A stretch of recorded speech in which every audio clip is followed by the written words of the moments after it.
kanaan Itoophiyaa fi Eertiriyaa walitti bu'iinsatti ceehuu mala jechuun xiinxaltoonni garaagaraa yaada isaanii kaa'aa jiru. Kabajamtootaa fi jaallatamtoota hordoftoota keenyaa nageenyi keenya kan kabajaa fi kan jaalalaa iddoo jirtan hundatti isin haa ga'u jechaa oduu keenya kanarraaf qabannee oduu keenya guyyaa har'aa jalqaba irratti kan isinitti himnu dhimma Itoophiyaa fi Eertiriyaa ilaalchisee xiinxaltoonni yaada isaanii kan bahanii fi BBC'n kan barreesse yommuu ta'u guutuu isaa isin dhageessifna. Hariiroon Itoophiyaa fi Eertiriyaa bakka durii hin jiru. Araarri waggoota 5 duraaniyyuu ajaa'ibsiisaa waggoota lamaan darban laafaa dhiheenya kana keessa ammoo biyyoonni lameen ifaan ifatti walitti ka'uu fi wal himachuu eegalaniiru. Waan biyyoonni lamaan itti jiran kana gama Itoophiyaatiin saaxilan moo aanga'aan duraanii mootummaa Dr. Mulaatuu Tashoomaa boodarra yaada dhuunfaa isaaniiti jedhamuun kaaheera. Eertiriyaan ammoo himannaa sanaaf deebii karaa ministeera odeeffannoo isheetiin obbo Yemane Gabra Masqaliin kenniteen waakkatteerti. Haa ta'u malee mallattooleen mul'ataa tarii walitti bu'iinsi mudachuuf akka deemu kan akeekudha jedhu xiinxaltoonni garaagaraa. Eertiriyaanis lammiileen ishee duraan waraana biyyattii keessa tajaajilanii fi humnoota eeggataa leenjiif turan waamteetiin jirti. Gama biraatiin ammoo walgahiin kan mormitoota mootummaa Eertiriyaatiin qophaa'uudhaan himamee fi namoonni hedduun irratti hirmaachuun himame magaalaa Finfinneetti dhiheenya kana gaggeeffamee ture. Biyyoonni lixaa yaaddoo seenuu fi mariin icciitii ol aanaan qabame Asmaraatti qondaaltota TPLF waliin taasifamus gabaafameera. Waan duuba jiru walgahii icciitii ol aanaan Asmaraatti taasifame qaama gidduu seenuu malu miidhaa qaqqabsiisuu fi waa'ee qaamolee gannamneerra jedhanii yaadan kan odeeffannoo argamsiisan xiinxala isaanii keessatti ka'aniiru. Itoophiyaa fi Eertiriyaa gidduutti erga lolli hamaan gaggeeffameen booda waggoota 20f bara nagaanis lolli hin turre keessa darbaniiru. Bulchiinsi ministeera muummee Itoophiyaa yeroo ammaa bulchaa jiru Dr. Abiyyi Ahmad mormii uummataan aangotti dhufu hordofee garuu haalli sun tasa jijjiiramee biyyoonni lamaan gara araaraatti seenan. Dureewwan biyyoota lamaanis araara addunyaa raajeffattee buusan kanatti ministeerri muummee Itoophiyaa Dr. Abiyyi Ahmad badhaasa Noobelis itti argataniiru. Hariiroon sincumee waraana Tigraay irratti Eertiriyaan mootummaa federaalaa bira dhaabbachuudhaan hanga humnoonni Tigraay lolutti biyyoonni lamaan walitti dhufeenya isaanii cimsatanii turan. Haa ta'u malee akkaataa waraanni Itoophiyaa Tigraay keessaa itti bahe akkasumas waliigaltee Piriitooriyaa kan lola dhaabe irratti aanga'oonni Eertiriyaa gama isaaniitiin gammadoo osoo hin taane hafaniiru. Daandii qilleensaa Itoophiyaa balaliisaa gara Asmaraatti taasisuu dhaabuu tajaajila bilbilaa biyyoota lamaan gidduu ture adda kutuu Eertiriyaan Masrii fi Somaaliyaa waliin tumsaa tolfachuun kanneen hariiroo biyyoota lamaan gidduu hammaachuu agarsiisaa ture. Boodarra qondaalli biyyattii hariiroon biyyoota lamaanii baduuf ministeera muummee Itoophiyaa ifatti himatan. Gama kaaniin mormitoonni Eertiriyaa ifatti magaalaa Finfinnee keessatti walgahii taa'uuf gabaasa miidiyaatis argatanii turaniiru. Muddamni gartuuwwan TPLF keessaa cimuu sochiin hidhattoota faannoo fi kaan waliin wal qabate Eertiriyaa harka galfataa jirti himannaan jedhu irra deddeebiidhaan gara Itoophiyaatiin Eertiriyaa irratti ka'aa tureera. Xiinxalaa siyaasaa gaanfa Afrikaa kan ta'an lammiin Eertiriyaa Abdurrahmaan Saayid Abu Haashim walgaarreffannaan biyyoota lamaanii gara waraanaa qajeeluu danda'a. Sababbiin isaa immoo hariiroon isaanii haalaan adda ta'ee kan citeera jechuun sodaa qabu himeera. Kana jechuuf deebiin isaas dandeessise keessaa tokko waan adeemaa jiru kana kan fuulduratti ilaalaa jiru jechuun dubbateera. Barreeffamni pirezidaantii duraanii Itoophiyaa Dr. Mulaatuu Tashoomaa Aljaziiraa irratti kataban hariiroo biyyoota lamaanii ifatti kan saaxiledha. Aangawaan Itoophiyaa ammatti ergama addaa ta'uun tajaajilan kun gaanfa Afrikaatti walitti bu'iinsa biraa hambisuuf tarkaanfiin fudhachuun yeroo ammaa jechuun katabeera. Itti dabaluunis mootummaan Eertiriyaa gartuu TPLF lamaan keessaa tokko deeggaruun akkasumas hidhattoota faannoo deeggaruun himatamaniiru. Eertiriyaan gama ministeera odeeffannoo ishee obbo Yemane Gabra Masqaliin deebii kenniteen booda mootummaan Itoophiyaa ji'oottan darban keessa Asmaraa irratti duula xixiqqaa cimaa ta'e kaa'e jechuunis kaa'eera. Itoophiyaan rakkoolee gaanfa Afrikaa marsaniif bu'uuraa fi urtuudha jechuun kan himatee fi Eertiriyaan dhimma keessoo Itoophiyaa seenuuf fedhis hin qabdu jechuunis waakkateera. Kun osoo kanaan jiru mootummaan Eertiriyaa miseensota raayyaa biyyattii duraanii humnaan eeggataa leenjii biraatiif akka deebi'aniif biyyaa bahuudhaafis ulaagaa barbaachisu cimsuun isaas gabaafamee ture. Akkaataa qajeelfama kanaatiin lammiileen Eertiriyaa waggaa 60 gadi ta'anii waraana keessa tajaajilan gara leenjiitti akka deebi'aniifis waamichi taasifameefii ture. Hayyoolee waan amma jiru kana kan taajjaban keessaa tokko kan ta'an obbo Baay'isaa Waaqoyyaa isaan keessaa ogeessa seera idil-addunyaa fi UN keessatti walitti bu'iinsa furuu keessaa muuxannoo waggaa dheeraa nama qabanidha. Akka isaan jedhanitti Itoophiyaa fi Eertiriyaan yeroo waraana kaaba Itoophiyaa lola hamaa keessa dabarsan eegasii marsaa biraa ammoo lolutti qophaa'uun wal arrabsuun kun maal akka ta'e naaf hin galle jechuun ifa godhaniiru. Waraanni kaaba Itoophiyaa erga lubbuun lammiilee 100,000 lakkaa'amanii galaafatee booda mariidhaan xumuramuu eegale. Ajajoonni waraanaa wal qixxeessaa turan akka homaa hin uumamnetti taa'anii harka wal fuudhaa seeqaas kan turan. Sababa kanaaf wanti amma barbaachisu rakkoo yoo jiraate mariin akka furan ta'uu dhiibbaa taasisuu akka qabanis hayyoonni ni dubbatu. Harka wal fuudhuu fi harka walii dhahuu yeroo fudhadhaa haasahaa gadi taa'aatii mari'adhaa kan jedhus xiinxaltoonni siyaasaa kunniin muuxannoo qaban irraa ka'uudhaan kennaniiru. Garuu namni tokkoyyuu du'uu akka hin qabnes akeekkachiisaniiru.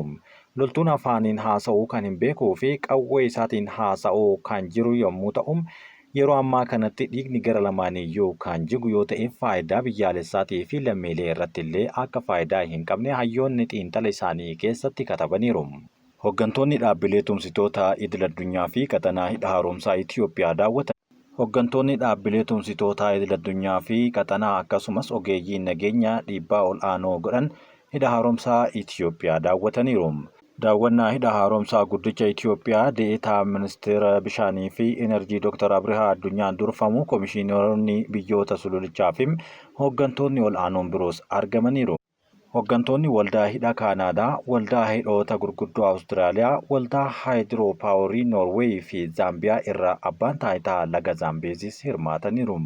Daawwannaa kanaan qaama waltajjii maree idil-addunyaa giddu gala nageenya hidha sulula Naayil hundeessuudhaaf magaalaa Finfinneetti taa'amaa jiru akka ta'e odeeffannoon ministeericharraa argame ni mul'isa. Gurraandhala 15 guyyaan Naayil Finfinneetti wayitaa kabajame. Ministeeronni fi gaazexeessitoonni sulula kana keessatti biyyoota sulula hidha haaromsaa daawwachuun isaanii ni yaadatama. Mariin sirna nyaataa itti fufiinsa qabu irratti xiyyeeffate sadarkaa ardiitti Finfinneetti ni taa'ama. Waltajjii maree ol'aanaa raawwii sagantaa sirna nyaataa itti fufiinsa qabu irratti mul'atu guyyaa boruu magaalaa Finfinneetti taa'ama jedhamee eegama. Taatii kana baankiin addunyaa, Koomishinii Gamtaa Afrikaa, IGAD fi giddugaleessa qindeessaa qorannoo fi misooma qonnaa kibba Afrikaa fi kanneen biroo waliin ta'uudhaan akka qopheessanis himaniiru. Waltajjii maree ol'aanaa kun deeggarsa maallaqaa baankii addunyaatiin raawwii sagantaa sirna nyaataa itti fufiinsa qabu qaxanaawwan bahaa fi kibba Afrikaatti hojjetamaa jiru irratti akka mari'atu odeeffannoon IGAD irraa argame ni mul'isa. Qormaatilee sirna nyaataa Afrikaa teeknooloojiiwwan dijitaalaa cimsuu irratti mudatan carraawwanii fi tarsiimoowwan raawwachiisaa fooyyessan irratti mariin ni taa'ama jedhamees eegama. Walitti hidhamiinsi daldalaa fi imaammatoonni qonnaa oomishaaleen sadarkaa idil-addunyaa akka eegan gochuu fi dandeettii raawwachiisummaa dhaabbilee gabbisuun ajandaawwan mariin kana kan taasifaman keessaa hedduudha. Muuxannoowwan investimentii sirna nyaataa itti fufiinsa qabu baankii addunyaa fi biyyoota saganticha hojii irra oolchaa jiranitti mariirraan ni dhiyaata jedhama. Waltajjiin maree ol'aanaa sagantaa sirna nyaataa itti fufiinsa qabu amma gurraandhala 27 bara 2017tti ni taa'ama jedhama. Ijaarsi buufata xiyyaaraa Goree Mattuu dhibbantaa 69 irra gahuun himame. Ijaarsi buufata xiyyaaraa Goree Mattuu dhibbantaa 69 irra gahuu obbo Namarraa Buliin sadarkaa ijaarsa buufatichaatti daawwii kana yeroo gaggeessanitti himan. Ijaarsi pirojektichaa sadarkaa gaariirra jiraachuus kan dabalan yommuu ta'u, ijaarsi buufatichaa waggaa lamaan dura kan eegale yoo ta'u, yeroo ammaa dhibbantaa 69 irra gahuun isaa hojii gaggeessaan pirojektarichaa Injiinar Asmallaash Abbaay dubbateera. Hanga bara 2018tti guutumaa guututti xumuramee hojii eegaluudhaaf hojjetamaa jiraachuus himameera. Geejjiba baabura Itiyoo Jibuutii fayyadamuuf waraqaa eenyummaa biyyaalessaa qabaachuun dirqama ta'uu ibsame. Waldaan Aksiyoonaa Baabura Itiyoo Jibuutii har'a gurraandhala 24 bara 2017 akka lakkoofsa Itoophiyaatti irraa eegaleem maamiltoonni tajaajila geejjibaa argachuu barbaadan waraqaa eenyummaa biyyaalessaaf faayidaa qabaachuun dirqama ta'uu beeksiseera. Itti gaafatamtuun koominikeeshinii waldaa Aksiyoonaa Baabura Itiyoo Jibuutii aadde Israa'el Walda Masqal akka himanitti waldichi kenniinsa tajaajila isaa dijitaalessuudhaaf hojiiwwan hedduu raawwachaa tureera jechuun kaasaniiru. Haaluma kanaan hiraarfama imaltootaa hir'isuudhaaf akkasumas nageenya walootiif jecha imaltoonni tikeettii isaanii karaa teeleebirrii qofaan bitachuu akka danda'an tajaajila geejjibaa argachuus akka danda'an himaniiru. Qajeelfamni kunis har'a gurraandhala 24 irraa eegalee hojiirra akka oolu kan ibsan aadde Israa'el dabalataan maamiloonni waraqaa eenyummaa biyyaalessaa hin qabne tajaajila dhaabbatichaa argachuu akka hin dandeenyes eeraniiru.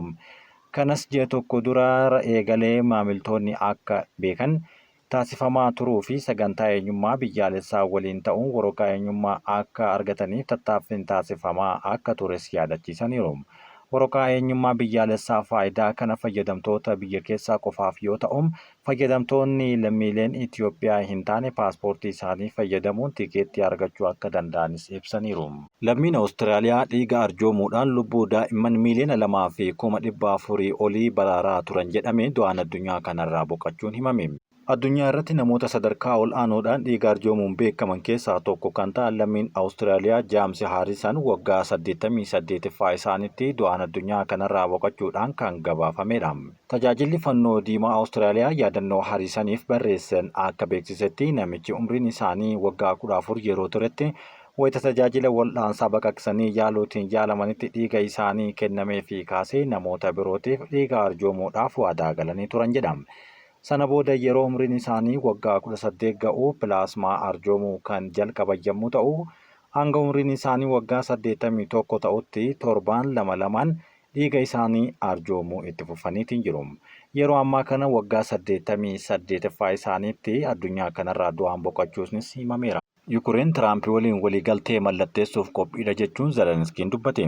Pireezidaantiin Yukureen Volodimiir Zelenskiin waliigaltee albuuda US waliin mallatteessuuf qophii ta'uu dhiyeenya kana erga wal mormanii booda guyyaa har'aa dubbateera.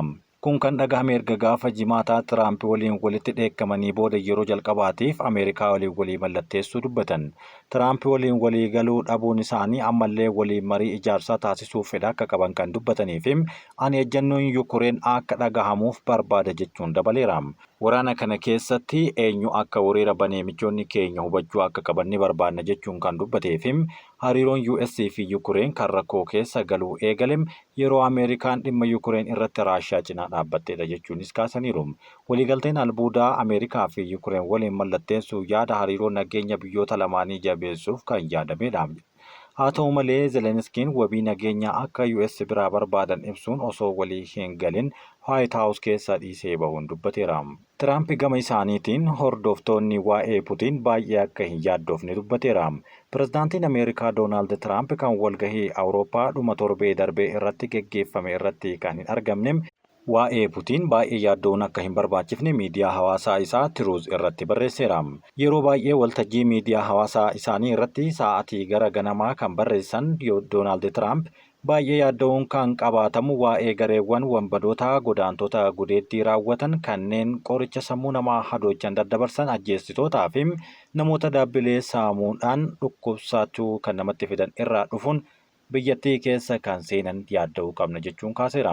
Itti dabaluunis kun akka biyyoota Awurooppaatti akka hin xumuramne mirkaneessuu qabna jechuunis kaaseera. Hooliwud akkuma badhaasni Ooskaar geggeeffameen booda kirkirri lafaa mudachuun himame. Guyyaa itti badhaasni Ooskaar itti geggeeffame dilbata kaleessaa galgala yookaan bitootessa 2 bara 2025tti Hooliwud kirkira lafaa keessummeessuun himameera. Giddugalli kirkira lafaa kun tures bakka badhaasni Ooskaar itti qophaa'e kaaba Hooliwud dhiheenya tiyaatira Doolbii jedhamuun akka ture ibsameera. Haa ta'u malee kirkirri lafaa reektar iskeelii 3.9 ta'uun galmaa'e kun badii qaqqabsiisee ilaalchisee hanga ammaatti wantuu dubbatamee jiru. Kirkirri lafaa kun kan mudate badhaasa Ooskaar hordofee qophii barruun Vaantii Faayir jedhamu beekaman qopheessuun kan namoonni beekamoon hedduu irratti hirmaatanitti ture. Yeroon kirkirri lafaa sun itti mudate akka sa'aatii biyyaatti halkan keessaa naannoo sa'aatii 4 ta'e jedhama. Namoonni bakka san turan namni tasa akka isaanitti dhagahamee ture kan ibsan yommuu ta'u namoonni hedduun gamoowwan dhedheeroon yoo kirkiran kan ijaan arganis ta'uu dubbataniiru. Qorannoon jiyooloojii Ameerikaa akka agarsiisetti kirkirri lafaa dhiheenya magaalaa Los Aanjelesitti kiiloomeetira baay'ee haguuguudhaan kan dhagahame ta'uu gabaasisaa keessatti dhiyeesseera. Waajjirri ittisa balaa abiddaa Los Aanjeles hangi kirkira lafaa itti dhagahame magaalaa Los Aanjeles kan dabalate ta'ullee waajjirichi garuu taateen kirkira lafaa mudateen yaaddoon natti dhagahamee hin jiru jechuun dubbateera. Qaamoleen kirkira lafaa cimaan mudatee deebii jalqabaa kennuu fi aanga'oonni miidhaan caasaa qaamolee fi bu'uuraalee misoomaa irra gahem yoo jiraate qorannoon ni taasifna jechuun waadaa galaniiru. Kirkirri lafaa kun kibba Kaalifoorniyaatti mudate kunis guyyoota keessatti yeroo 40ffaaf kan ta'edha. Oduu xumuraatiin qoqqoodamuun biyyoota lixaa eegalaa jira jette Raashaan. Dubbi himaan Raashaa Dimiitirii Peeskoof ibsa gaazexeessitootaaf yeroo kennanitti hanga kaayyoon hundi galma ga'utti opereeshinii waraana Yukureen ittuma fufa jechuun dubbate. Dhimma Yukureen waliin nagaa buusuu jedhamu irratti ammatti ajandaan qindaa'ee dhihaate akka hin jirre yookaan wanti sirnaan jalqabame akka hin jirre kaaseera. Waa'ee qoqqoodinsa biyyoota lixaa guddachaa jiranii jedhaman irratti yoo dubbatan ammoo akkas jechuun kaaseera. Dubbi himaan Raashaa Dimiitirii Peeskoof itti dabaluudhaan walgahiin Yukureen kaleessa Londanitti geggeeffame eeruudhaan gareen biyyoota amma jiranii dhaaba waraanaa kan ta'anidha jechuun Yukureen waraana kana itti fuftuu kan barbaadduu fi kan waraanaaf dhiheessitan ammoo dhiheessuun deeggaraa jiranidha jechuun kaaseera. Ministeerri muummee UK Saar Istaarmar dilbata darbe misaa'ila ittisaa qilleensaa 5,000 ol bitachuuf faayinaansii alergii UK paawundii biiliyoona 1.6 dabalataan kan labsan yommuu ta'u kunis waraana Yukureeniif deeggarsa dabalataa gochuuf liqii paawundii biiliyoona 2.2 kennuuf dabalanii dubbataniiru. Kabajamtootaa fi jaallatamtoota hordoftoota keenyaa oduun ammaaf isiniif qindeessine kan hanga ammaatti dhaggeeffattanidhaan waliin turtii waan taasiftaniif galatooma.